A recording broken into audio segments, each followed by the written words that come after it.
Hello guys, good evening. അപ്പോൾ നമുക്കിന്ന് work കഴിഞ്ഞിട്ട് എന്തൊക്കെയാണ് സംഭവിക്കുന്നത് നോക്കാം. അപ്പോൾ ഞാൻ പയ്യെ ലാപ്പൊക്കെ ഷട്ട് ഡൗൺ ചെയ്ത് ഇൻഫിൽ നിന്ന് ഇറങ്ങുവാണ്.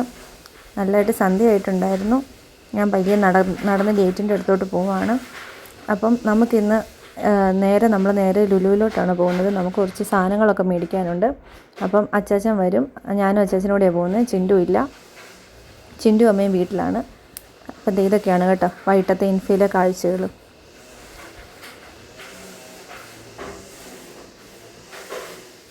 അങ്ങനെ ഞാൻ പയ്യെ നടന്ന് ഗേറ്റിൻ്റെ അടുത്തോട്ട് പോവുകയാണ്. ചിൻഡുവിനായിട്ട് ലുലുവിൽ പോയിട്ടുണ്ടെങ്കിൽ നമുക്ക് ഫണ്ടൂറയിൽ നിന്ന് ഇറങ്ങാൻ നേരം കിട്ടത്തില്ല. വേറെ ഒരു കാര്യവും നമ്മുടെ നടക്കത്തില്ല. പുള്ളിക്ക് ഫുൾ ടൈം അവിടെ നിന്ന് കളിക്കണം. നമുക്ക് സാധനം മേടിക്കാനും പറ്റത്തില്ല. ഒരു കാര്യവും നടക്കത്തുമില്ല. പുള്ളി അവിടെ നിന്ന് വരത്തുമില്ല. പിന്നെ വഴക്കായി, ബഹളമായി, വാശിയായി, കരച്ചിലായി. അതുകൊണ്ട് ഞങ്ങൾ മാക്സിമം ചിൻഡുവിനെ കൊണ്ടുപോകാതെയാണ് പോകാറ്. അവനെ കൊണ്ടുപോയിട്ടുണ്ടെങ്കിൽ ഒന്നും നടക്കത്തില്ല. ഒരു കാര്യം പോലും നടക്കത്തില്ല. നമുക്ക് തിരിച്ച് വീട്ടിലും വരാൻ പറ്റത്തില്ല. അവിടെ തന്നെ ഇരിക്കേണ്ടി വരും. ഇതിനു മുമ്പ് നമ്മൾ ഒരു പ്രാവശ്യം പോയിട്ട് പുള്ളി അപ്പടി അലമ്പായതാണ്. അതിൽ പിന്നെ ഞങ്ങൾ അവനെ കൊണ്ടുപോകാറില്ല. അങ്ങനെ ഞാൻ പുറത്തിറങ്ങി അച്ചാച്ചനെ വെയിറ്റ് ചെയ്ത് നിൽക്കുവാണ്.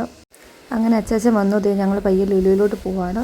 അങ്ങനെ ലുലുവിലെത്തി നമുക്ക് വേണ്ടി ആവശ്യമുള്ള സാധനങ്ങളെല്ലാം ഞാൻ എടുക്കുവാണ്. അധികം വീഡിയോസൊന്നും ലുലുവിന് എടുക്കാൻ പറ്റിയില്ല. കുറച്ച് വീഡിയോസ് മാത്രമേ എടുക്കാൻ പറ്റുള്ളൂ. അങ്ങനെ ആവശ്യമുള്ള സാധനങ്ങളെല്ലാം മേടിച്ച് നമ്മൾ പയ്യെ വീട്ടിലോട്ട് തിരിച്ചു പോവാണ്. വീട്ടിൽ ചെന്നപ്പോഴത്തേക്കിന് അമ്മ നല്ല ചോറും സാമ്പാറും ക്യാരറ്റ് മെഴുക്കുവരട്ടി, മീൻ വറുത്തതും എല്ലാം ഉണ്ടാക്കി വെച്ചിട്ടുണ്ടായിരുന്നു. അപ്പോൾ നമ്മൾ ഫുഡെല്ലാം കഴിച്ചു. നമ്മുടെ ഈ ചെറിയ വീഡിയോ ഇത്രയേ ഉള്ളൂ. ഇഷ്ടമായെങ്കിൽ എല്ലാവരും ലൈക്ക് ചെയ്യാനും സബ്സ്ക്രൈബ് ചെയ്യാനും മറക്കരുത്.